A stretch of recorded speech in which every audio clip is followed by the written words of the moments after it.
বৃহস্পতিবার দিনে অথবা রাতে একটি তাসবিহ পড়িলে আল্লাহ বলেন, বান্দা আমি তোমার হয়ে গেলাম, আজ তুমি যা চাইবা তাই আমি তোমাদেরকে দান করবো। সুবহানাল্লাহ বিহামদি। আপনার যত ধরনের চাওয়া পাওয়া রয়েছে আল্লাহ রাব্বুল আলামিনের কাছে বলুন, সাথে সাথে আপনার চাওয়া পাওয়া পূরণ হয়ে যাবে। আপনার ভালোবাসার মানুষ চলে গিয়েছে, স্বামী স্ত্রীর মধ্যে দ্বন্দ্ব, মনোমালিন্য, ঝগড়াঝাটি লেগেই রয়েছে, সংসারে একেবারে অশান্তির আগুন ধাউ ধাউ করে জ্বলছে, সন্তান অবাধ্য, কথা শুনে না, টাকা নাই, পয়সা নাই, অভাবগ্রস্ত হয়ে পড়েছেন, চাকরি চলে গিয়েছে, কঠিন বিপদের মধ্যে আপনি পড়ে গিয়েছেন, কঠিন রোগে আক্রান্ত হয়ে পড়েছেন, একটি তাসবিহ মাত্র আপনি পাঠ করুন, দেখবেন সবকিছু আল্লাহ রাব্বুল আলামিন সমাধান করে দিবেন, সকল চাওয়া পাওয়া পূরণ হয়ে যাবে। যা চাইবেন আল্লাহ রাব্বুল আলামিন তাই দান করবেন। তাসবিহটি পাঠ করে দেখুন না। প্রিয় ভাই বোনেরা, বৃহস্পতিবার রাত অত্যন্ত দামি এবং গুরুত্বপূর্ণ। বছরের 5টি রাত দামি, অত্যন্ত গুরুত্বপূর্ণ। বৃহস্পতিবার রাত, 2 রাত্রি, শবে বরাত, শবে কদর। তাই বৃহস্পতিবার রাত এত গুরুত্বপূর্ণ। এই রাতে আল্লাহ রাব্বুল আলামিনের কাছে আমলনামা পেশ করা হয়। তাই আল্লাহর হাবিব সাল্লাল্লাহু আলাইহি ওয়াসাল্লাম বৃহস্পতিবার রোজা রাখতেন, নামাজ আদায় করতেন, অন্য দিনের তুলনায় জিকির আজকার, কোরআন তেলাওয়াত সব বেশি করতেন, দান সদকা বেশি করতেন। কেন? এই দিন আল্লাহ রাব্বুল আলামিনের কাছে আমলনামা পেশ করা হয়, এই জন্য বেশি বেশি ইবাদত করতেন অন্য দিনের তুলনায়। তাই আপনার আমার উচিত বেশি বেশি ইবাদত বন্দেগী করা। আপনার আমলনামা যদি নামাজরত অবস্থা যায়, রোজা রাখা অবস্থায় যায়, কোরআন তিলাওয়াত করা অবস্থায় যায়, জিকির করা অবস্থায় যায়, তাহলে কতই না উত্তম। সুবহানাল্লাহ বিহামদি। আপনি যা চাইবেন তাই পেয়ে যাবেন। তার কারণ সকল খাজানার মালিক হলেন আল্লাহ রাব্বুল আলামিন। তার কাছে সবকিছু রয়েছে, ধনভাণ্ডার, ছোট থেকে ছোট জিনিস যদি তার কাছে চান সাথে সাথে পেয়ে যাবেন। তাই অন্য কারো কাছে আপনি বলবেন না, এক আল্লাহ রাব্বুল আলামিনের কাছে আপনি বলবেন, সব পেয়ে যাবেন। প্রিয় ভাই বোনেরা, তাসবিহটি আমি বলে দেব কিভাবে পাঠ করবেন। তার পূর্বে আমি বলবো এমন একটি জিকিরের কথা, যে জিকিরটি মাত্র একবার পাঠ করলে আসমান জমিনের ফাঁকা জায়গাগুলো নেকি দ্বারা ভরপুর হয়ে যায়। মাত্র একবার পাঠ করলে আমাদের সকলের সেই সুপরিচিত জিকিরটি আমি আপনাদেরকে বলে দিচ্ছি। প্রিয় ভাই বোনেরা, আমলটি কেমন করে করবেন? আমল করার পূর্বে উত্তম রূপে পবিত্রতা অর্জন করবেন। নির্জন একটি জায়গায় দাঁড়িয়ে, বসে, শুয়ে, যে কোনো অবস্থায় আপনি করতে পারেন, সমস্যা। তবে উত্তম হলো, আদব হলো নির্জন একটি জায়গায় উত্তম পোশাক পরিধান করে বসে আপনি আমলটি শুরু করে দেবেন। শুরুতে কি পাঠ করবেন?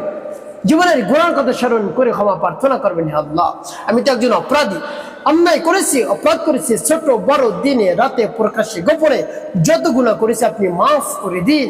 এভাবে আল্লাহ রাব্বুল আলামিনের কাছে মান খুলে প্রাণ ভরে বলবেন। এরপর আপনি 3 বার দুরূদ শরীফ পাঠ করবেন, সাল্লাল্লাহু আলাইহি ওয়াসাল্লাম, সাল্লাল্লাহু আলাইহি ওয়াসাল্লাম, সাল্লাল্লাহু আলাইহি ওয়াসাল্লাম। ইস্তিগফার এবং দুরূদ শরীফ যখন পাঠ করা হয়ে যাবে, এরপরে সেই জিকিরটি আপনি পাঠ করবেন। সেই জিকিরটি আপনি একবার যদি পাঠ করেন, আল্লাহ রাব্বুল আলামিন আসমান এবং জমিনের ফাঁকা জায়গাগুলো নেকি দ্বারা ভরপুর করে দেন। সুবহানাল্লাহ। সেই জিকিরটি হলো কালিমার জিকির, লা ইলাহা ইল্লাল্লাহ, লা ইলাহা ইল্লাল্লাহ, লা ইলাহা ইল্লাল্লাহ, লা ইলাহা ইল্লাল্লাহ, লা ইলাহা ইল্লাল্লাহ, লা ইলাহা ইল্লাল্লাহ। এভাবে 99 বার পাঠ করবেন। তারপর পূর্ণ কালিমা একবার পাঠ করবেন, লা ইলাহা ইল্লাল্লাহ মুহাম্মাদুর রাসূলুল্লাহ সাল্লাল্লাহু আলাইহি ওয়াসাল্লাম। ভাবে আপনি পাঠ করবেন। প্রিয় ভাই বোনেরা, এরপরে সেই তাসবিহটি পাঠ করবেন, আমি বলে দিচ্ছি। সেই তাসবিহটি যখন পাঠ করবেন, এর পূর্বে আল্লাহ রাব্বুল আলামিনের কাছে মনে মনে বলবেন, হে আল্লাহ, আমার সকল সমস্যা সমাধান করে দিন। আপনার নামের তাসবিহ আদায় করতেছি, আপনার নাম নিলেই তো আপনি খুশি হয়ে যান। আল্লাহ রাব্বুল আলামিন অত্যন্ত খুশি হয়ে যান তার নাম যদি আপনি ডাকতে পারেন, তার নামের জিকির করতে পারেন, তাকে যদি ডাকতে পারেন বেশি বেশি, তাহলে আল্লাহ রাব্বুল আলামিন খুশি হয়ে যান, যা চাইবেন তাই দান করবেন। তাই আপনি কাল বিলম্ব করবেন না, বেশি বেশি আল্লাহ রাব্বুল আলামিনের কাছে চাইবেন, বেশি বেশি তাকে স্মরণ করবেন, ডাকবেন, জিকির করবেন, দেখবেন সবকিছু পেয়ে যাবেন। তাই তাকে ডাকুন, তাসবিহটি পাঠ করুন। তাসবিহটি পাঠ করার পরে আল্লাহ রাব্বুল আলামিনের কাছে বলবেন, হে আল্লাহ, আমার সমস্যার সমাধান করে দিন। ভালোবাসার মানুষকে কাছে এনে দিন। স্বামী স্ত্রীর মধ্যে মনোমালিন্য থাকলে, হে আল্লাহ, স্বামীকে কাছে এনে দিন, স্ত্রীকে কাছে এনে দিন। কোনোভাবেই থাকতে পারছি না, আমি কঠিন রোগে আক্রান্ত হয়ে পড়েছি, কঠিন বিপদের মধ্যে পড়ে গিয়েছি, কঠিন বিপদের মধ্যে পড়ে গিয়েছি, বিপদ থেকে আমাকে উদ্ধার করুন। আমার টাকা নেই, পয়সা নেই, সম্পদ নেই, কিছু নেই, বাড়ি নেই, গাড়ি নেই, আল্লাহ আমাকে করার তৌফিক দান করুন। হে আল্লাহ, আপনার খাজানায় তো কোনো কিছু কম নাই, ভরপুর রয়েছে, তাই আমাকে দান করুন, হে আল্লাহ। এভাবে আল্লাহ রাব্বুল আলামিনের কাছে মন খুলে প্রাণ ভরে বিশ্বাস নিয়ে বলবেন, দেখবেন কাজ হয়ে যাবে ইনশাআল্লাহ। তারপরে তাসবিহটি পাঠ করবেন। তাসবিহটি কতবার পাঠ করবেন আর তাসবিহটি কি বলে দিচ্ছি। বিসমিল্লাহির রহমানির রহিম।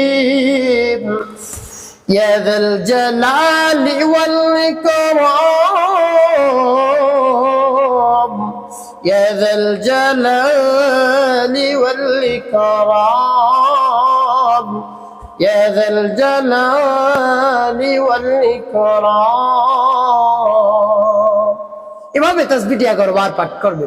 যখন পাঠ করা হয়ে যাবে 3 বার দুরূদ ইব্রাহিম পাঠ করবে। আল্লাহ ইয়া যাল জালালি ওয়াল ইকরাম,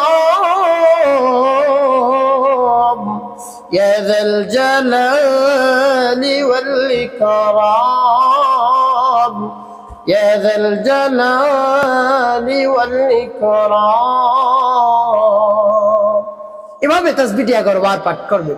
যখন পাঠ করা হয়ে যাবে 3 বার দুরূদ ইব্রাহিম পাঠ করবে। আল্লাহুম্মা সাল্লি আলা মুহাম্মাদিন ওয়া আলা আলি মুহাম্মাদ কামা সাল্লাইতা আলা ইব্রাহিম ওয়া আলা আলি ইব্রাহিম ইন্নাকা হামিদুম মাজিদ। আল্লাহুম্মা বারিক আলা মুহাম্মাদিন ওয়া আলা আলি মুহাম্মাদ কামা বারাকতা আলা ইব্রাহিম ওয়া আলা আলি ইব্রাহিম ইন্নাকা হামিদুম মাজিদ। আল্লাহুম্মা সাল্লি আলা মুহাম্মাদিন ওয়া আলা আলি মুহাম্মাদ কামা সাল্লাইতা على إبراهيم وعلى آل إبراهيم إنك حميد مجيد। اللهم بارك على محمد وعلى آل محمد كما باركت على إبراهيم وعلى آل إبراهيم إنك حميد مجيد। اللهم صل على محمد وعلى آل محمد كما صليت على إبراهيم وعلى آل إبراهيم إنك حميد مجيد। اللهم بارك على محمد وعلى آل محمد كما باركت على إبراهيم وعلى آل إبراهيم إنك حميد مجيد। তবে যখন দুরূদ ইব্রাহিম পাঠ করা হয়ে যাবে এরপর কি করবেন? আল্লাহ রাব্বুল আলামিনের কাছে সাথে সাথে ফরিয়াদ করবেন, আল্লাহ পবিত্র বৃহস্পতিবার অত্যন্ত দামি এবং গুরুত্বপূর্ণ এই দিনে আমার সকলের চাওয়া পাওয়া পূরণ করে দিন। মনে যত ধরনের চাহিদা রয়েছে, আশা আকাঙ্ক্ষা বাসনা কামনা পূরণ করে দিন। আল্লাহ মনে যত ব্যথা বেদনা রয়েছে আপনি দূর করে দিন।